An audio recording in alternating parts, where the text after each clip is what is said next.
പിതാവിൻ്റെയും പുത്രൻ്റെയും പരിശുദ്ധാത്മാവിൻ്റെയും നാമത്തിൽ ആമേൻ. ഈശോയിൽ ഏറ്റവും സ്നേഹമുള്ള പ്രിയപ്പെട്ട സഹോദരങ്ങളെ, പരിശുദ്ധ കുർബാന അനുഭവമായി മാറി 40 ദിവസത്തെ അനുഗ്രഹീതമായ ഒരു പ്രാർത്ഥനാ ജീവിതത്തിൻ്റെ ഒരു വിമോചന ശുശ്രൂഷയുടെ ദിവസങ്ങളിലാണ് നമ്മളായിരിക്കുന്നത്. ഇന്ന് നമ്മുടെ ഈ ദിവ്യകാരുണ്യ വിമോചന ശുശ്രൂഷയുടെ 3-ാമത്തെ ദിവസത്തിലേക്ക് ഏറ്റവും പ്രാർത്ഥനയോടെ നിങ്ങളെ ഞാൻ സ്വാഗതം ചെയ്യുകയാണ്. കർത്താവിൻ്റെ വലിയ കൃപ നിങ്ങളുടെ കുടുംബങ്ങളിൽ ഉണ്ടാകട്ടെ എന്ന് ഞാൻ പ്രാർത്ഥിക്കുന്നു. നമ്മൾ ഈ ദിവ്യകാരുണ്യ ശുശ്രൂഷയുമായി ബന്ധപ്പെട്ട് പറഞ്ഞു തന്ന ആമുഖ ശുശ്രൂഷ നിങ്ങളെല്ലാവരും കാണണമെന്നൊരിക്കൽ കൂടി ഞാൻ ആദ്യമേ തന്നെ ഓർമ്മിപ്പിക്കുകയാണ്. കാരണം ഇതെന്താണെന്നും എങ്ങനെയാണ് നമ്മൾ ഈ ശുശ്രൂഷയിൽ പങ്കെടുക്കേണ്ടതെന്നും നമുക്ക് മനസ്സിലാകണമെങ്കിൽ ഈ ആമുഖ ശുശ്രൂഷ ആ എപ്പിസോഡ് നിങ്ങൾ കാണാതിരുന്നാൽ സാധിക്കുകയില്ല എന്ന് ഒരിക്കൽ കൂടി ഓർമ്മിപ്പിക്കുന്നു. എല്ലാ ദിവസവും ദിവ്യകാരുണ്യത്തിൽ പങ്കെടുക്കാനും ആരാധനയിൽ പങ്കെടുക്കാനും ഉപവാസമെടുത്ത് പ്രാർത്ഥിക്കാനും അതുപോലെ തന്നെ ഇവിടെ നിർദ്ദേശിക്കുന്ന കാര്യങ്ങൾ പൂർണ്ണമായ വിശ്വസ്തതയിൽ ചെയ്യാനും ശ്രമിച്ചാൽ നമുക്ക് വലിയ അനുഗ്രഹത്തിൻ്റെ ഒരു വലിയ ആത്മീയ ഉയർച്ചയുടെ അനുഭവമായിട്ട് സെപ്റ്റംബർ മാസം 8-ാം തീയതി ഈ പ്രാർത്ഥന പൂർത്തിയാക്കുമ്പോൾ നമുക്കെല്ലാവർക്കും ദൈവം വലിയ കൃപകൾ തരും എന്ന് ഒരിക്കൽ കൂടി ഓർമ്മിപ്പിച്ചുകൊണ്ട് നമ്മൾ ഇന്നത്തെ 3-ാമത്തെ ദിവസത്തെ ചിന്തയിലേക്ക് കടക്കുകയാണ്. ഉൽപ്പത്തി പുസ്തകത്തിൻ്റെ 2-ാമത്തെ അധ്യായം 1 മുതലുള്ള വാക്യങ്ങൾ. ജെനേസിസ് ചാപ്റ്റർ 2 വേഴ്സ് 1 ഓൺ. അങ്ങനെ ആകാശവും ഭൂമിയും അവയിലുള്ള സകലതും പൂർണ്ണമായി. ദൈവം തൻ്റെ ജോലി 7-ാം ദിവസം പൂർത്തിയാക്കി താൻ തുടങ്ങിയ പ്രവൃത്തിയിൽ നിന്ന് വിരമിച്ച് 7-ാം ദിവസം അവിടുന്ന് വിശ്രമിച്ചു. സൃഷ്ടികർമ്മം പൂർത്തിയാക്കി തൻ്റെ പ്രവൃത്തികളിൽ നിന്ന് വിരമിച്ച് വിശ്രമിച്ച 7-ാം ദിവസത്തെ ദൈവം അനുഗ്രഹിച്ച് വിശുദ്ധമാക്കി. നമ്മൾ ഇന്ന് ചിന്തിക്കുന്നത് ഈ 7-ാം ദിവസത്തെക്കുറിച്ചാണ്. ബൈബിളിൽ ഈ 7-ാമത്തെ ദിവസം അല്ലെങ്കിൽ ഈ സാബത്ത് ദിവസം അല്ലെങ്കിൽ കർത്താവിൻ്റെ ദിവസം എന്ന് പറയുന്നത് 7 പറയുന്നത് മറ്റ് ഏതെങ്കിലും ഒരു നമ്പർ പോലെ ഒരു സാധാരണ നമ്പറല്ല. മറിച്ച് ഈ 7-ന് ദൈവികമായ ഒരുപാട് അർത്ഥതലങ്ങളുണ്ട്. ഞാനതിൻ്റെ ഒരു വ്യാഖ്യാനത്തിലേക്ക് നിങ്ങളുടെ ശ്രദ്ധയെ കൊണ്ടുവരാനാണ് ഇന്ന് ആഗ്രഹിക്കുന്നത്. അതിനാമുഖമായിട്ട് നമ്മൾ മനസ്സിലാക്കേണ്ട ആദ്യത്തെ ചിന്ത, ദൈവം ആദ്യമായി വിശുദ്ധീകരിച്ചത്, കർത്താവ് ആദ്യമായി സാങ്ക്ടിഫൈ ചെയ്തത്, വിശുദ്ധമാക്കിയത്, ഹോളിയാക്കിയത് ഒരു സ്ഥലമല്ല, ഏതെങ്കിലും ഒരു വ്യക്തിയെ അല്ല, ഏതെങ്കിലും ഒരു സംവിധാനത്തെ അല്ല. കർത്താവ് ആദ്യമായി ബൈബിളിൽ വിശുദ്ധീകരിച്ചു എന്ന് പറഞ്ഞിരിക്കുന്നത് ഒരു സമയത്തെയാണ്.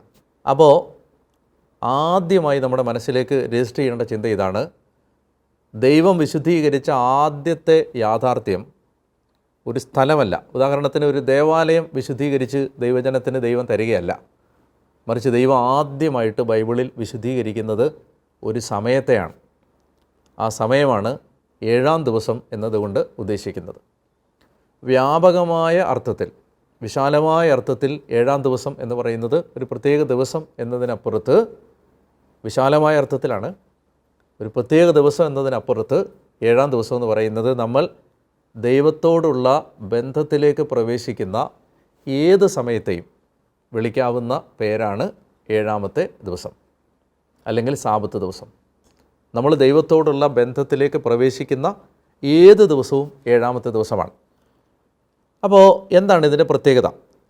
ഞാൻ ഒരു 4 കാര്യങ്ങൾ വേഗം അതിനെക്കുറിച്ച് പറയാം. ഒന്നാമത്തെ കാര്യം, ബൈബിളിൽ 7 പറയുന്നത് ഉടമ്പടിയുടെ സംഖ്യയാണ്, നമ്പർ ഓഫ് കവനൻ്റാണ്, ഉടമ്പടിയുടെ നമ്പറാണ്. ഉദാഹരണത്തിന് ഉൽപ്പത്തി പുസ്തകത്തിൻ്റെ 21-ാം അധ്യായത്തിൻ്റെ 29-ാമത്തെ വാക്യത്തിൽ അബ്രാഹാം അബിമലേക്കുമായി ഒരു ഉടമ്പടി സ്ഥാപിക്കുമ്പോൾ അബ്രാഹാം ആ ഉടമ്പടിയുടെ ഓർമ്മയ്ക്കായി 7 ആടുകളെ, പെണ്ണാടുകളെ മാറ്റി നിർത്തുന്നതായി നമ്മൾ കാണുന്നുണ്ട്. അപ്പോൾ അങ്ങനെ 7 ആടുകളെ മാറ്റി നിർത്തിയത് എന്തിന് എന്ന ചോദ്യത്തിൻ്റെ ഉത്തരം, ഒരു ഉടമ്പടിയിൽ 7 എന്ന് പറയുന്ന നമ്പർ വളരെ പ്രധാനപ്പെട്ട നമ്പറാണ്. ബൈബിളിലെ ഉടമ്പടിയുടെ നമ്പറാണ് 7. അപ്പോൾ അങ്ങനെ വരുമ്പോൾ 7-ാമത്തെ ദിവസം എന്നത് ആദ്യമായി നമ്മളെ ഓർമ്മിപ്പിക്കുന്നത് ദൈവം നമ്മളുമായി ചെയ്ത ഉടമ്പടിയെ ഓർക്കാനുള്ള ദിവസമാണ് 7-ാമത്തെ ദിവസം. കുറച്ചുകൂടെ ലളിതമായിട്ട് മനസ്സിലാവുന്ന ഭാഷയിൽ പറഞ്ഞാൽ, ഞായറാഴ്ച ദേവാലയത്തിലേക്ക് പോകുമ്പോൾ ആ ഞായറാഴ്ച ആചരണം നടത്തുന്നത് വഴിയായി തന്നെ നമ്മൾ പ്രഖ്യാപിക്കുന്നത് ദൈവവും നമ്മളും തമ്മിൽ ഒരു ഉടമ്പടി ബന്ധത്തിലേക്ക് പ്രവേശിച്ചിരിക്കുന്നു എന്നാണ്. ഇതിൻ്റെ ഒരു ആഴം മനസ്സിലാകണമെങ്കിൽ ബൈബിളിൽ ഉടമ്പടി എന്നതുകൊണ്ട് എന്താണ് ഉദ്ദേശിക്കുന്നതെന്ന് കൂടി നമ്മൾ അറിയണം. പുരാതന കാലങ്ങളിൽ ആർക്കും ആരെയും ഉപദ്രവിക്കാമായിരുന്നു. പോലീസില്ല, ഗവൺമെൻറ് ഇല്ല, നിയമവ്യവസ്ഥയില്ല, നിയമപാലകരില്ല. ആ സാഹചര്യത്തിൽ ആർക്ക് വേണമെങ്കിലും ആരെയും ഉപദ്രവിക്കാൻ കഴിയുന്ന ഒരു പശ്ചാത്തലത്തിൽ മനുഷ്യൻ സ്വയരക്ഷയ്ക്ക് കണ്ടെത്തിയ ഒരു സംരക്ഷണ വഴിയാണ് ഉടമ്പടികൾ. ഉദാഹരണത്തിന് കായേൻ പറയുന്നുണ്ട്, എന്നെ കാണുന്നവരെല്ലാം കൊല്ലാൻ നോക്കും. കായേൻ അവരെ ഉപദ്രവിച്ചിട്ടല്ല. അന്നങ്ങനെയാണ്, കാട്ടുനീതിയാണ്. മൈറ്റ് ഈസ് റൈറ്റ് ആണ്, കയ്യൂക്കുള്ളവൻ കാര്യക്കാരനാണ്. അപ്പോൾ അതുകൊണ്ട് കാടിൻ്റെ നിയമങ്ങൾ പോലെയാണ് മനുഷ്യൻ്റെ നിയമങ്ങളും. അതുകൊണ്ട് ആർക്കും ആരെയും ഉപദ്രവിക്കാം. അതുകൊണ്ട് അപരിചിതരായ മനുഷ്യർ, 2 ബന്ധമില്ലാത്ത മനുഷ്യർ തമ്മിൽ പരസ്പരം ഉപദ്രവിക്കാതിരിക്കാനും പരസ്പരം സംരക്ഷിക്കാനും അവരൊരു കുടുംബമാണ് എന്ന ഓർമ്മപ്പെടുത്തൽ നൽകാനുമായി അവർ എത്തിച്ചേർന്നിരുന്ന കരാറുകളെ വിളിക്കുന്ന പേരാണ് ഉടമ്പടികൾ. പരസ്പരം ഉപദ്രവിക്കാതിരിക്കാൻ, പരസ്പരം സംരക്ഷിക്കാൻ. അതുപോലെ തന്നെ ഒരു കാര്യം വളരെ വ്യക്തമായിട്ട് ഓർക്കണം, അവരൊരു കുടുംബമാണെന്ന്. അവരൊരു കുടുംബമാണ്, അപരിചിതരല്ല എന്ന് പ്രഖ്യാപിക്കാൻ അവർ എടുത്തിരുന്ന ഒരു കരാറിൻ്റെ പേരാണ്, ഒരു എഗ്രിമെൻ്റാണ്, ഒരു മ്യൂച്വൽ എഗ്രിമെൻറ്റിൻ്റെ പേരാണ് ഉടമ്പടി. അപ്പോൾ ഇവിടെ അബ്രാഹാം അബീമേലെക്കുമായി ഉടമ്പടിയിൽ ഏർപ്പെടുമ്പോൾ അബ്രാഹാം പ്രഖ്യാപിക്കുന്നത്, നീയും ഞാനും ഇനി അപരിചിതരല്ല, ഒരു കുടുംബമാണ്, നമ്മൾ പരസ്പരം ആക്രമിക്കാൻ പാടില്ല, ആർക്ക് ഒരു ഉപദ്രവം ഉണ്ടായാലും നമ്മൾ പരസ്പരം സഹായിക്കണം, നമ്മളൊരു കുടുംബമാണ്. ആ അർത്ഥത്തിൽ ദൈവം മനുഷ്യനുമായി ഏർപ്പെട്ടിട്ടുള്ള 6 പ്രധാനപ്പെട്ട ഉടമ്പടികളെക്കുറിച്ച് ബൈബിൾ പറയുന്നുണ്ട്. ആദത്തോട് ചെയ്ത ഉടമ്പടി, നോഹയോട് ചെയ്ത ഉടമ്പടി, അബ്രാഹാമിനോട് ചെയ്ത ഉടമ്പടി, മോശയോട് ചെയ്ത ഉടമ്പടി, ദാവീദിനോട് ചെയ്ത ഉടമ്പടി, പിന്നീട് യേശുക്രിസ്തുവിലൂടെ വന്ന പുതിയ നിയമ ഉടമ്പടി. ഇങ്ങനെ 6 മേജർ കവനൻറ്റുകൾ ബൈബിളിലുണ്ട്. ഈ ഉടമ്പടികളെല്ലാം ബൈബിളിലൂടെ നമ്മളോട് പറയുന്നത് നമ്മൾ ദൈവവും തമ്മിൽ ഒരു കുടുംബ ബന്ധത്തിലേക്ക് പ്രവേശിച്ചിരിക്കുന്നു എന്നാണ്. ദൈവവും നമ്മളും തമ്മിൽ ഒരു കുടുംബമാണ്. മാത്രമല്ല, ദൈവം ആ കുടുംബത്തിലെ കുടുംബനാഥനാണ്. ദൈവം നമ്മുടെ പിതാവാണ്. ഇപ്പം ഞാൻ പറഞ്ഞു വരുന്നത്, ബൈബിളിലെ 7-ാമത്തെ ദിവസം അല്ലെങ്കിൽ സാബത്ത് ദിവസം അല്ലെങ്കിൽ പുതിയ നിയമത്തിലേക്ക് വരുമ്പോൾ ഞായറാഴ്ച, കർത്താവിൻ്റെ ദിവസം നമ്മളെ ഓർമ്മിപ്പിക്കുന്നത് നമ്മളും ദൈവവും തമ്മിൽ ഒരു കുടുംബ ബന്ധത്തിലാണ്. ദൈവം നമ്മുടെ പിതാവാണ്, നാം ദൈവത്തിൻ്റെ മക്കളാണ് എന്ന സത്യമാണ്. അതാണ് അതിൻ്റെ 1-ാമത്തെ അർത്ഥം. 2-ാമതായിട്ട് നമ്മളിതിനെ കാണേണ്ടത് 7-ാമത്തെ ദിവസവുമായി ബന്ധപ്പെട്ട 2-ാമത്തെ ചിന്ത, ബൈബിളിൽ 7 ഒരു ദൈവിക നമ്പറാണെങ്കിൽ 6 ഒരു പൈശാചിക നമ്പറാണ്. 6 ഒരു ഈവിൾ നമ്പറാണ്, ദൈവികമല്ലാത്ത നമ്പറാണ്. ഉദാഹരണത്തിന് ഗോലിയാത്തിനെ കുറിച്ചുള്ള വിവരണങ്ങളിൽ നിങ്ങൾക്ക് ഈ 6 കാണാൻ കഴിയും. നെബൂഖദ്നേസർ ഉണ്ടാക്കിയ പ്രതിമയുടെ വലിപ്പത്തിൽ 6 കാണാൻ കഴിയും. അതുപോലെ തന്നെ സോളമൻ സമാഹരിച്ച സ്വർണത്തിൻ്റെ അളവ് പറയുമ്പോൾ അത് ദൈവത്തിനെതിരായിട്ടാണെന്ന് ബൈബിൾ വായിക്കുന്നവർക്കറിയാം. അപ്പോൾ അത് 666 666 താലന്ത് സ്വർണ്ണമാണ്. അതുപോലെ വെളിപാട് പുസ്തകത്തിലെ എതിർ ക്രിസ്തുവിൻ്റെ നമ്പർ 666 666 ബൈബിളിൽ മിക്കവാറും ഒക്കെ തന്നെ ഈ 6 ദൈവത്തിനെതിരെ നിൽക്കുന്ന ഒരു നമ്പറായിട്ടാണ് കാണുന്നത്. എതിർ ക്രിസ്തുവിൻ്റെ നമ്പറാണ്. അപ്പോൾ നമ്മൾ അവിടെ കാണുന്ന വളരെ കൗതുകകരമായ ഒരു നിരീക്ഷണം, മനുഷ്യൻ സൃഷ്ടിക്കപ്പെട്ടത് 6-ാമത്തെ ദിവസമാണ്. മനുഷ്യൻ സൃഷ്ടിക്കപ്പെട്ടത് 7-ാമത്തെ ദിവസമല്ല, 6-ാമത്തെ ദിവസമാണ്. 6-ാമത്തെ ദിവസം മനുഷ്യനെ സൃഷ്ടിച്ച ദൈവം അവനോട് ആവശ്യപ്പെടുന്നത് അവൻ 7-ാമത്തെ ദിവസത്തിലേക്ക് പ്രവേശിക്കണം എന്നാണ്. അതായത് 7 ദൈവികമായ നമ്പറാണ്. 6 മനുഷ്യൻ തന്നിൽ തന്നെ ആശ്രയിച്ച് നിൽക്കുമ്പോൾ അവൻ്റെ തന്നിൽ തന്നെയുള്ള ആശ്രയത്വത്തിൻ്റെ അല്ലെങ്കിൽ അവനിലെ എതിർ ക്രിസ്തുവിൻ്റെ പൈശാചികതയുടെ നമ്പറാണ് 6. ദൈവത്തെ കൂടാതെ നിൽക്കുന്ന, അതായത് 7ലേക്ക് വരാതെ നിൽക്കുന്ന 6, ദൈവത്തിൽ നിന്ന് അകന്നു നിൽക്കുന്ന മനുഷ്യൻ. ബൈബിൾ നമ്മളോട് പറയുകയാണ്, മനുഷ്യൻ അവനിൽ തന്നെ നിന്നാൽ, 6ൽ തന്നെ നിന്നാൽ, അവൻ സൃഷ്ടിക്കപ്പെട്ട അവസ്ഥയിൽ തന്നെ നിന്നാൽ അവൻ എതിർ ക്രിസ്തുവായി മാറും. എന്നാൽ അവനെ ദൈവം വിളിച്ചത് 6ൽ നിൽക്കാനല്ല, 7ലേക്ക് വരാനാണ്. 7 എന്താണ്? 7 ദൈവ ആരാധനയുടെ, ദൈവബന്ധത്തിൻ്റെ, ദൈവസ്നേഹത്തിൻ്റെ, ദൈവത്തെ അപ്പനായിട്ട് കാണുന്നതിൻ്റെ, ദൈവമക്കളാണെന്ന് അംഗീകരിക്കുന്നതിൻ്റെ നമ്പറാണ് 7. അപ്പോൾ 7 ഇല്ലാത്ത 6 എതിർ ക്രിസ്തുവാണ്. 7ലേക്ക് എത്താത്ത 6 ദൈവത്തിനെതിരാണ്. മാത്രമല്ല, 6ൽ സൃഷ്ടിക്കപ്പെട്ട മനുഷ്യൻ, 6-ാം ദിവസം സൃഷ്ടിക്കപ്പെട്ട മനുഷ്യൻ സൃഷ്ടിക്കപ്പെട്ടത് 7-ാം ദിവസത്തിന് വേണ്ടിയാണ്, ദൈവത്തിൻ്റെ വിശ്രമത്തിലേക്ക് പ്രവേശിക്കാനാണ്. ഞാനിങ്ങനെ ഈ നമ്പറുകളെക്കുറിച്ചുള്ള ഈ കാര്യങ്ങൾ, ആ വെളിപാടുകൾ പറയുന്നത് നമ്മുടെ മനുഷ്യ ജീവിതത്തിൻ്റെ ലക്ഷ്യം നമ്മളിൽ തന്നെ സന്തോഷം കണ്ടെത്തി ജീവിക്കാനല്ല. നമ്മുടെ ജീവിതത്തിൻ്റെ ലക്ഷ്യം നമ്മൾ കണ്ടെത്തുന്നതും നമ്മുടെ ജീവിതത്തിൻ്റെ അർത്ഥം നമ്മൾ തിരിച്ചറിയുന്നതും നമുക്ക് വെളിയിലേക്ക്, ദൈവത്തിലേക്ക് നമ്മൾ നോക്കുമ്പോഴാണ്. നമ്മളിലേക്ക് തന്നെ നോക്കിയിരുന്നാൽ നമുക്കൊരിക്കലും ആത്യന്തികമായ ആനന്ദം കൈവരിക്കാൻ കഴിയില്ല. മറിച്ച് നമുക്ക് വെളിയിലേക്ക് നോക്കണം. ഇത് ഒത്തിരി ദൂരവ്യാപകമായ വ്യാഖ്യാനങ്ങൾ തരാൻ പറ്റും. നമുക്ക് വെളിയിലാണ് എല്ലാ കാര്യത്തിൻ്റെ അർത്ഥം, നമുക്കുള്ളിലല്ല. എന്ന് പറഞ്ഞാൽ നമുക്ക് ഉള്ളിൽ, അല്ലെങ്കിൽ നമ്മളെ സന്തോഷിപ്പിക്കുന്ന, നമുക്ക് സന്തോഷം തരുന്ന, നമുക്ക് നമ്മുടെ ഈഗോയെ സാറ്റിസ്ഫൈ ചെയ്യുന്ന, നമ്മുടെ ഇഷ്ടങ്ങളെ പ്ലീസ് ചെയ്യുന്ന കാര്യങ്ങളുമായി ജീവിക്കുമ്പോൾ അത് എതിർ ക്രിസ്തുവിൻ്റെ സ്വഭാവമാണ്. അവിടെയാണ് ഒരാളുടെ അഹം, ഒരാൾ അയാൾക്ക് വേണ്ടി മാത്രം ജീവിക്കുന്നു, അയാളുടെ സന്തോഷങ്ങൾ മാത്രം കണ്ടെത്തുന്നു. എന്നാൽ അതിനപ്പുറത്ത് ഒരാൾ ദൈവത്തിലേക്ക് നോക്കുമ്പോൾ, ദൈവത്തിലേക്കും ദൈവത്തിൻ്റെ മക്കളിലേക്കും അയാളുടെ ശ്രദ്ധ തിരിയുമ്പോൾ, ദൈവത്തിലേക്ക് അയാളുടെ നോട്ടം ഉയരുമ്പോൾ, അയാൾ ആ മനുഷ്യൻ എതിർ ക്രിസ്തുവിൻ്റെ സ്വഭാവത്തിൽ നിന്ന് മാറുകയാണ്. അപ്പം അങ്ങനെ വരുമ്പോൾ 7 എന്ന് പറയുന്നത് ഒരു മനുഷ്യൻ എന്തിനു വേണ്ടി സൃഷ്ടിക്കപ്പെട്ടോ അതിൻ്റെ നമ്പറാണ്. 3-ാമത്തെ കാര്യം, ദൈവം ഈ ദിവസത്തെ അനുഗ്രഹിച്ച് വിശുദ്ധമാക്കി എന്നാണ് പറയുന്നത്. അനുഗ്രഹിച്ചു, ബ്ലെസ്ഡ് എന്ന് പറഞ്ഞാൽ ഇനി ഈ സാബത്ത് ദിവസത്തിന് അല്ലെങ്കിൽ കർത്താവിൻ്റെ ദിവസത്തിന് ഒരു പ്രത്യേക ശക്തിയുണ്ട്. ആ ദിവസം നമ്മൾ പ്രാർത്ഥിച്ചാൽ, ആ ദിവസം നമ്മൾ ദൈവത്തോട് ചേർന്നിരുന്നാൽ അതിന് പ്രത്യേകതയുണ്ടെന്നാണ് അനുഗ്രഹിച്ചു എന്നതിൻ്റെ അർത്ഥം. അനുഗ്രഹിച്ചു എന്ന് പറഞ്ഞാൽ അത് മറ്റ് സാധാരണ ദിവസങ്ങൾ പോലെ അല്ല. നമ്മൾ ദൈവത്തോട് ചേർന്ന് നിൽക്കുന്ന സമയത്തിന് നമ്മുടെ ജീവിതത്തിലെ മറ്റ് സമയങ്ങളെക്കാൾ വാല്യൂവിന് വ്യത്യാസമുണ്ട്. യഥാർത്ഥത്തിൽ ആ സമയമാണ് നമ്മുടെ ജീവിതം മുഴുവൻ സ്വാധീനിക്കാൻ പോകുന്നത്. നമ്മളിപ്പോൾ ഉദാഹരണത്തിന് 1 മണിക്കൂർ കർത്താവിനോട് ചേർന്നിരിക്കുന്നെങ്കിൽ ആ സമയമാണ് ബാക്കി 23 മണിക്കൂറിനേക്കാളും നമ്മുടെ ജീവിതത്തിൻ്റെ ഗതിയെ മാറ്റിമറിക്കാൻ പോകുന്നത്. അതുകൊണ്ട് അതിനെ അനുഗ്രഹിച്ചു എന്ന് പറഞ്ഞാൽ അത് മറ്റ് ദിവസങ്ങളിൽ നിന്ന് വ്യത്യാസപ്പെടുത്തി. 2-ാമത്തെ കാര്യം, അതിനെ വിശുദ്ധമാക്കി.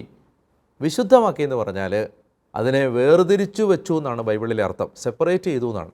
അതിനെ ഒരു ദൈവിക കാര്യത്തിന് വേണ്ടി മാറ്റി നിർത്തി. ഞാൻ പറഞ്ഞു വരുന്നത്, നമ്മൾ ഈ 7-ാം ദിവസത്തിൽ അതിനെ ഒരു പ്രത്യേകതയോടെ കണ്ട്, എന്ന് പറഞ്ഞാൽ ആരാധനയെ, ദൈവത്തോട് ചേർന്നിരിക്കുന്ന സമയത്തെ പ്രത്യേകതയോടെ കണ്ടാൽ അതിനൊരു പ്രത്യേകമായ ശക്തി നമ്മുടെ ജീവിതത്തിലേക്ക് ഒഴുക്കി തരാനുള്ള കഴിവുണ്ട്. 4-ാമത്തെ കാര്യം, ഈ 7-ാം ദിവസം ദൈവം വിശ്രമിച്ച ദിവസമാണ്. ആ ദിവസം ദൈവം തൻ്റെ വിശ്രമത്തിലേക്ക് നമ്മൾ കടക്കാൻ നമ്മളെ ക്ഷണിക്കുന്ന ദിവസമാണ്. എന്ന് പറഞ്ഞാൽ ദൈവം വിശ്രമിച്ചു എന്ന് പറഞ്ഞാൽ എന്താ അർത്ഥം? ദൈവം വിശ്രമിച്ചു എന്ന് പറഞ്ഞാൽ അത് നമ്മളോട് പറഞ്ഞു തരുന്നത് ദൈവം എല്ലാറ്റിൻ്റെയും അധികാരിയായി, ഞാൻ കഴിഞ്ഞ ദിവസം പറഞ്ഞിരുന്നു, അവിടുന്ന് സിംഹാസനസ്ഥനായി നമ്മുടെ ജീവിതത്തിൻ്റെ രാജാവായി മാറി എന്നാണ് വിശ്രമിച്ചു എന്ന വാക്കിൻ്റെ അർത്ഥം. അപ്പോൾ നമ്മൾ ദൈവത്തിൻ്റെ വിശ്രമത്തിലേക്ക് കടക്കുക എന്ന് പറഞ്ഞാൽ എന്താണത് അർത്ഥമാക്കുന്നത്? നമ്മൾ ദൈവത്തിൻ്റെ വിശ്രമത്തിലേക്ക് കടക്കുമ്പോൾ എല്ലാ കാര്യങ്ങളും ദൈവം നമുക്ക് വേണ്ടി ചെയ്തു തരുന്നു. എല്ലാ കാര്യങ്ങളും ദൈവം ചെയ്യുന്നു. നമ്മുടെ ആത്മാവ് സ്വസ്ഥതയിലും വിശ്രമത്തിലുമാണ്. മനസ്സിലാകാൻ ഞാനൊരു ഉദാഹരണം പറഞ്ഞാൽ, നിങ്ങൾക്ക് ഒരു 10 കോടി രൂപയുടെ സാമ്പത്തിക ബാധ്യതയുണ്ടെന്ന് വിചാരിക്കാം. ഈ 10 കോടി രൂപയുടെ സാമ്പത്തിക ബാധ്യതയുടെ ആദ്യം മുഴുവൻ നിങ്ങളുടെ തലയിലാണ് കിടക്കുന്നത്. അതുകൊണ്ട് നിങ്ങൾക്ക് ഭക്ഷണം കഴിക്കാൻ തോന്നുന്നില്ല, ഉറങ്ങാൻ തോന്നുന്നില്ല, ആരോടും മിണ്ടാൻ തോന്നുന്നില്ല, മരിച്ചാൽ മതിയെന്ന് തോന്നുന്നു. അപ്പോൾ ഇതിൻ്റെ ഭാരം മുഴുവൻ നിങ്ങളാണ് ചുമക്കുന്നത്. എന്നാൽ ഒരു വ്യക്തി ദൈവത്തെ പിതാവായി കണ്ട് ആ പിതാവിനോട് ആശ്രയിച്ച് ആ ബന്ധത്തിലാണ് ജീവിക്കുന്നതെങ്കിൽ എല്ലാ ദിവസവും പിതാവായ അപ്പനായ ദൈവത്തിൻ്റെ മുമ്പിൽ ഈ ഭാരം എടുത്ത് കൊടുക്കുമ്പോൾ, ആ ദൈവത്തിൽ ആശ്രയിക്കുമ്പോൾ, ആ ദൈവം എൻ്റെ അപ്പനായതുകൊണ്ട് എന്നെ കൈവിടില്ല എന്ന് അയാൾ ഹൃദയത്തിൽ ഉറച്ചു വിശ്വസിക്കുമ്പോൾ, ആ ഭാരം മുഴുവൻ സത്യത്തിൽ അയാളിൽ നിന്ന് പോയി അത് കർത്താവിൻ്റെ ഭാരമായിട്ട് മാറുകയാണ്. അതുകൊണ്ടാണ് വചനം പറയുന്നത്, നിൻ്റെ ഭാരം കർത്താവിനെ ഏൽപ്പിക്കുക, അവിടുന്ന് നിന്നെ താങ്ങിക്കൊള്ളും. അപ്പോൾ അയാളുടെ ഭാരം കർത്താവ് ഏറ്റെടുത്തു. ഇപ്പോൾ അയാൾക്ക് എന്താണ്? ഇപ്പോൾ അയാൾക്ക് സ്വസ്ഥതയുണ്ട്, സമാധാനമുണ്ട്, ആശ്വാസമുണ്ട്, എവിടെയോ ഒരു ശാന്തതയുണ്ട്, വിശ്രമമുണ്ട്. ഇന്ന് മനുഷ്യന് ഒന്ന് ചിരിക്കാൻ പോലും പറ്റാത്ത എന്തുകൊണ്ടാണ്? അതിൻ്റെ കാരണം മനുഷ്യൻ എല്ലാ ഭാരവും അവൻ്റെ തലയിൽ കൊണ്ടു നടക്കുകയാണ്. എന്നാൽ ദൈവം നമ്മളെ വിളിച്ചത് എന്തിനാണ്? 6-ാമത്തെ ദിവസത്തിൽ നമ്മളിൽ തന്നെ ഈ ഭാരമെല്ലാം വെക്കാനല്ല, മറിച്ച് 7-ാമത്തെ ദിവസത്തിലേക്ക് ദൈവത്തിലേക്ക് എല്ലാം കൊടുക്കാനാണ്. നിൻ്റെ ഭാരം കർത്താവിനെ ഏൽപ്പിക്കുക. കർത്താവിന് നിന്നെക്കുറിച്ച് വിചാരമുണ്ട്, അവിടുന്ന് നിന്നെ അനുഗ്രഹിക്കും. അപ്പോൾ അത് ഒരു ബന്ധമുള്ളവന് മാത്രമേ അങ്ങനെ ചിന്തിക്കാൻ പറ്റൂ. എന്ത് ഭാരം ഉണ്ടെങ്കിലും, എന്തെല്ലാം ഭൂകമ്പം വന്നാലും, സുനാമി വന്നാലും, ഏതെല്ലാം മഹാമാരികൾ വന്നാലും, അതിൻ്റെ നടുവിൽ ഒരാൾക്ക് ശാന്തതയോടെ നിൽക്കാൻ പറ്റണമെങ്കിൽ അയാൾക്ക് ദൈവത്തോട് അത്രയും ബന്ധമുണ്ടെങ്കിലേ പറ്റൂ. അപ്പോൾ ഈ ബന്ധമാണ്, ഞാൻ ചുരുക്കി പറയാം, അതിൻ്റെ പേരാണ് ആരാധന. ഇങ്ങനെ ദൈവത്തിൽ ആശ്രയിച്ച്, ദൈവത്തെ ആരാധിച്ച്, ദൈവം തരുന്ന വിശ്രമം അനുഭവിക്കുന്നതിന് ദൈവം നമ്മളെ വിളിച്ചിരിക്കുന്ന ഒരു പ്രധാനപ്പെട്ട ദിവസമാണ് 7-ാം ദിവസം. അല്ലെങ്കിൽ അത് നമ്മളെ ഓർമ്മിപ്പിക്കാനാണ് 7-ാമത്തെ ദിവസം ദൈവം നമ്മൾ സാബത്ത് ആചരിക്കണം, ദൈവത്തെ ആരാധിക്കണം എന്ന് പറഞ്ഞിരിക്കുന്നത്. അപ്പോൾ നമുക്കറിയാം, പുതിയ നിയമത്തിൽ ജീവിക്കുന്ന നമ്മളെ സംബന്ധിച്ചിടത്തോളം ഇതൊരു ദിവസം മാത്രമല്ല, 24 മണിക്കൂർ നമ്മൾ ദൈവത്തോടുള്ള ഈ ബന്ധത്തിൽ ആത്മാവിൽ ജീവിക്കാനുള്ളവരാണ്. അതിലേക്ക് ദൈവം നമ്മളെ വിളിക്കുന്ന ഒരു പ്രധാനപ്പെട്ട ഓർമ്മപ്പെടുത്തലാണ് 7-ാമത്തെ ദിവസം. ഞാൻ വിശുദ്ധ കുർബാനയുമായിട്ട് ബന്ധപ്പെടുത്തി ഈ ചിന്ത നിങ്ങളുടെ മുമ്പിലേക്ക് വെക്കാൻ കാരണം, ഇങ്ങനെ ദൈവത്തെ ആശ്രയിച്ച്, ദൈവത്തെ ആരാധിച്ച്, ദൈവത്തിൻ്റെ വിശ്രമത്തിലേക്ക് പ്രവേശിക്കാൻ ദൈവം നമുക്ക് തന്ന ആ ഏറ്റവും വിലപ്പെട്ട 7-ാം ദിവസമാണ് നമ്മുടെ ഓരോ കുർബാന അർപ്പണങ്ങളും. എന്ന് പറഞ്ഞാൽ ഞാൻ ഈ പറഞ്ഞ എല്ലാ കാര്യങ്ങളും ഈ വിശുദ്ധ കുർബാനയിൽ ആ 1 മണിക്കൂറിൽ നമ്മുടെ ജീവിതത്തിലേക്ക് സംഭവിക്കുന്നു. അതായത് നമ്മൾ ദൈവത്തിൻ്റെ സന്നിധിയിൽ നമ്മുടെ എല്ലാ ആകുലതകളും വെക്കാനുള്ള ഏറ്റവും നല്ല സമയമാണത്. നമ്മൾ ദൈവത്തോട് ചേർന്നിരിക്കുന്ന സമയമാണത്. ദൈവം നമ്മുടെ പിതാവും നമ്മൾ മക്കളുമാണ് നമ്മൾ തിരിച്ചറിയുന്ന സമയമാണത്. നമ്മളും ദൈവവും തമ്മിൽ ഒരു ഉടമ്പടി ബന്ധത്തിലാണെന്ന് ഓർക്കുന്ന സമയമാണത്. നമ്മൾ ദൈവത്തിൻ്റെ ഉടമ്പടിയുടെ ആ സംരക്ഷണത്തിനകത്തേക്ക് കയറുന്ന സമയമാണത്. ആ ഒരു തിരുമണിക്കൂർ, ആ 1 മണിക്കൂർ നമ്മുടെ ജീവിതത്തിൻ്റെ മുഴുവൻ മാറ്റിമറിക്കുന്ന വലിയ അത്ഭുതങ്ങൾ നടക്കുന്ന സമയമാണ്. ഞാൻ കോൺഗ്രസ്സിലും അതുപോലെ തന്നെ പരിശുദ്ധ കുർബാനയുമായിട്ട് ബന്ധപ്പെട്ട ടോക്കുകളിലെല്ലാം ഒരുപാട് അനുഭവങ്ങൾ വിവരിച്ചിട്ടുണ്ട്. അതായത് വിശുദ്ധ കുർബാനയിലേക്ക് ഒരു കാര്യം എടുത്തു വെക്കുമ്പോൾ അവിടെ ഏത് തുറക്കാത്ത വാതിലും തുറക്കുന്ന അത്ഭുതങ്ങൾ. എന്തുകൊണ്ടാണത്? അത് ഈ ദൈവം തിരഞ്ഞെടുത്ത ഒരു സമയമായതുകൊണ്ടാണ്, ആ ദൈവത്തെ ആരാധിക്കുന്ന സമയമായതുകൊണ്ടാണ്. അതുകൊണ്ട് പരിശുദ്ധ കുർബാനയിലൂടെ മഹാത്ഭുതങ്ങൾ നിങ്ങളുടെ ജീവിതങ്ങളിൽ നടക്കും. അതിന് ദൈവം നമുക്ക് തരുന്ന ഒരു ഒരുക്കത്തിൻ്റെ ദിവസങ്ങളാണിത്. അവിടെ നന്നായി കുർബാനയിൽ പങ്കെടുക്കുക, വിശുദ്ധ കുർബാനയെ സ്നേഹിക്കുക. കുർബാനയ്ക്ക് പോകാനായുള്ള ഇഷ്ടം നഷ്ടപ്പെട്ടെങ്കിൽ ഒരിക്കൽ കൂടി പ്രാർത്ഥിച്ച് വിശുദ്ധ കുർബാനയ്ക്ക് വേണ്ടിയുള്ള ദാഹം, നമ്മുടെ തീഷ്ണത നമ്മൾ നേടിയെടുക്കുക. ഈ ചിന്തകൾക്ക് ശേഷം ഞാൻ ഇന്ന് നമ്മുടെ ഇന്നത്തെ നമ്മൾ അഭ്യസിക്കേണ്ട പുണ്യം, നമ്മൾ കർത്താവിൻ്റെ മുമ്പിൽ ശരിക്കും ആത്മീയമായിട്ട് ഇന്ന് ആഗ്രഹിക്കേണ്ടതും പ്രാർത്ഥിക്കേണ്ടതും, ദൈവമേ, ആത്മാവിന് ദൈവത്തോട് കണക്റ്റ് ആവാനുള്ള എല്ലാ വാതിലുകളും തുറന്നു തരണമേ. എന്നോട് ഞാൻ പറയാം, എൻ്റെ ആത്മാവിന് ദൈവത്തോട് കണക്റ്റ് ആവാൻ, പെട്ടെന്ന് നമുക്ക് കണക്റ്റ് ആവാൻ ലൗകിക മനുഷ്യന് പറ്റില്ല. നമുക്ക് പ്രാർത്ഥിക്കാനിരിക്കുമ്പോൾ 2 മിനിറ്റ് കഴിയുമ്പോഴേ നമ്മൾ ഫോൺ എടുക്കും, ഡിസ്ട്രാക്റ്റഡ് ആവും, പ്രാർത്ഥിക്കത്തില്ല. എന്നാൽ ആത്മാവ് ദൈവത്തോട് ഇങ്ങനെ ബന്ധപ്പെട്ട് മണിക്കൂറുകൾ ദൈവബന്ധത്തിലിരിക്കാനുള്ള ആത്മാവിൻ്റെ ദൈവസമ്പർക്ക വാതിലുകൾ തുറന്നു തരണമേ. ദൈവത്തോട് കമ്മ്യൂണിക്കേറ്റ് ചെയ്യാനുള്ള എൻ്റെ ആത്മാവിൻ്റെ ഡോഴ്സ് എല്ലാം ദൈവമേ നീ ഓപ്പൺ ചെയ്ത് തരണേന്ന് ഇന്ന് ആഗ്രഹിക്കണം. അതാണ് ഇന്ന് നമുക്കുണ്ടാവേണ്ട പുണ്യം. അപ്പോൾ നമ്മുടെ ഇന്ന് മാറിപ്പോകേണ്ട തിന്മ ആത്മീയ അന്ധതയാണ്. ആത്മാവിൻ്റെ ഫാക്കൽറ്റികൾ അടഞ്ഞിരിക്കുന്ന അവസ്ഥ, ആത്മീയ അന്ധത, ആത്മീയ ബധിരത, ദൈവസ്വരം കേൾക്കാൻ പറ്റാത്ത അവസ്ഥ, പ്രാർത്ഥനയ്ക്കൊരു തുറവില്ലാത്ത അവസ്ഥ, ഈ ആത്മീയ അന്ധത ഈ ലോകത്തിൻ്റെ ദേവൻ അവരുടെ മനസ്സിനെ അന്ധമാക്കിയിരിക്കുന്നു. 2 കൊരിന്തോസ് 4:4 പൗലോസ് അപ്പോസ്തലൻ പറഞ്ഞ പോലെ ആത്മീയ അന്ധത. അപ്പോൾ പുണ്യം, ആത്മാവിൻ്റെ വാതിലുകൾ തുറക്കപ്പെടാൻ, ദൈവസമ്പർക്ക സാധ്യതകൾ തുറക്കപ്പെടാൻ പ്രാർത്ഥിക്കണം. പാപം, നമ്മുടെ ആത്മീയ അന്ധത മാറാനായിട്ട് നമ്മൾ ഇന്ന് ആഗ്രഹിക്കണം. ഇനി അതിനുവേണ്ടി നമ്മൾ ചൊല്ലേണ്ടത് ഒരു ജപമാല ഈ നിയോഗത്തിന് വേണ്ടി നമ്മൾ കാഴ്ചവെക്കണം. ഇത് വളരെ ഇമ്പോർട്ടൻ്റായ കാര്യമായതുകൊണ്ടാണ് ഞാൻ ഒരു ജപമാല തന്നെ ചൊല്ലണമെന്ന് പറയുന്നത്. ഒരു ജപമാല മാതാവിൻ്റെ മധ്യസ്ഥ അപേക്ഷിച്ച് ചൊല്ലി ഈ ആത്മീയ അന്ധത മാറാനും ആത്മാവിൻ്റെ ദൈവസമ്പർക്ക സാധ്യതകൾ തുറക്കപ്പെടാനും പ്രാർത്ഥിക്കണം എന്നുള്ളതാണ് നമ്മുടെ ഇന്ന് നമ്മൾ ഏറ്റെടുക്കേണ്ട പ്രാർത്ഥന. ഇനി ടാസ്ക് എന്താണ്? ഈ കാര്യങ്ങൾ കർത്താവിൻ്റെ മുമ്പിൽ വെച്ച് 1 മണിക്കൂർ നമ്മളൊരു ജപമാല ചൊല്ലുന്നത് തന്നെ യഥാർത്ഥത്തിൽ നമ്മൾ ഏറ്റെടുക്കേണ്ട ഒരു കാര്യമായതുകൊണ്ട് വേറൊരു കാര്യം നിർദ്ദേശിക്കുന്നില്ല. ഇത്തരം കാര്യങ്ങൾ നിങ്ങളുടെ മനസ്സിലേക്ക് വെക്കുക. അനുഗ്രഹീതമായ ഒരു ദിവസം നിങ്ങൾക്കുണ്ടാവട്ടെ എന്ന് ഞാൻ പ്രാർത്ഥിക്കുന്നു. നമുക്ക് നാളെ വീണ്ടും ഈ ചിന്തകളുമായിട്ട് കാണാം. ദൈവം നിങ്ങളെ എല്ലാവരെയും അനുഗ്രഹിക്കട്ടെ.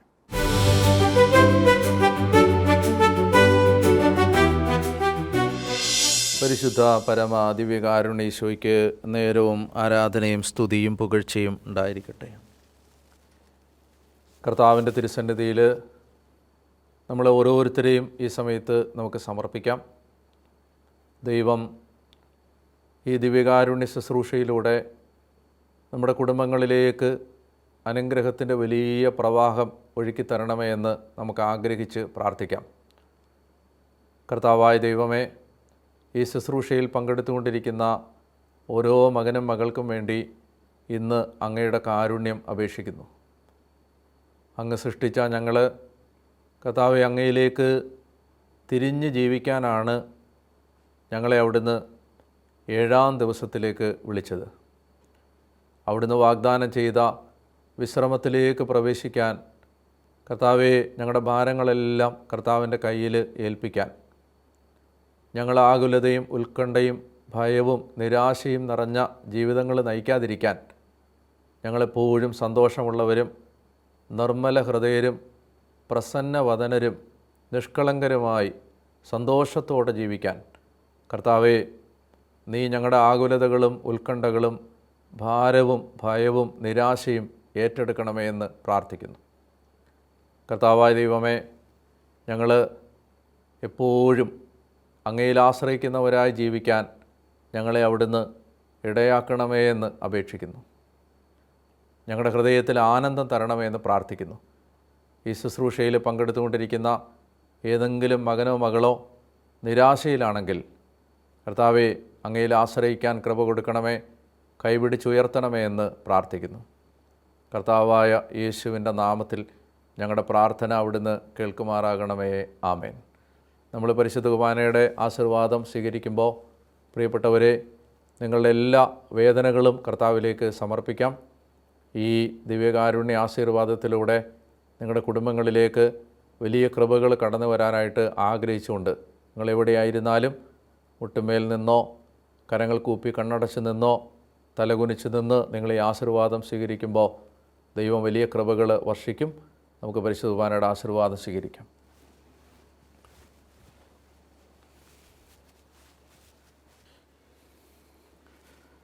കർത്താവായ ദൈവം നിങ്ങളെയും നിങ്ങളുടെ കുടുംബത്തെയും അനുഗ്രഹിക്കട്ടെ. ദൈവികമായ കൃപാവരങ്ങൾ ദൈവം നിങ്ങളുടെ മേൽ വർഷിക്കട്ടെ. ഇന്ന് നിങ്ങൾ കടന്നു പോകുന്ന എല്ലാ സഹനങ്ങളും ദുരിതങ്ങളും വേദനകളും കർത്താവ് ഏറ്റെടുക്കട്ടെ. പൈശാചിക ബന്ധനങ്ങൾ നിങ്ങളെ വിട്ടുപോകട്ടെ. രോഗക്കെട്ടുകൾ നിങ്ങളുടെ കുടുംബങ്ങളിൽ നിന്ന് അഴിഞ്ഞ് ഇല്ലാതാവട്ടെ. തലമുറകളായി ഉണ്ടായ വിനാശങ്ങൾ പരിഹരിക്കപ്പെടട്ടെ. പിശാചിൻ്റെ എല്ലാ കെണികളും തന്ത്രങ്ങളും നിങ്ങളുടെ കുടുംബങ്ങളിൽ നിന്ന് തകർന്ന് ഇല്ലാതാവട്ടെ. കർത്താവേ, നിൻ്റെ കാരുണ്യം ഈ മക്കളുടെ മേൽ വർഷിക്കണമേ. അങ്ങയുടെ വിലയേറിയ ശരീരത്തിൻ്റെ യോഗ്യതകളാൽ തന്നെ. ആമേൻ. പരിശുദ്ധ പരമദിവ്യകാരുണ്യീശോയ്ക്ക് എന്നേരവും ആരാധനയും സ്തുതിയും പുകഴ്ചയും ഉണ്ടായിരിക്കട്ടെ.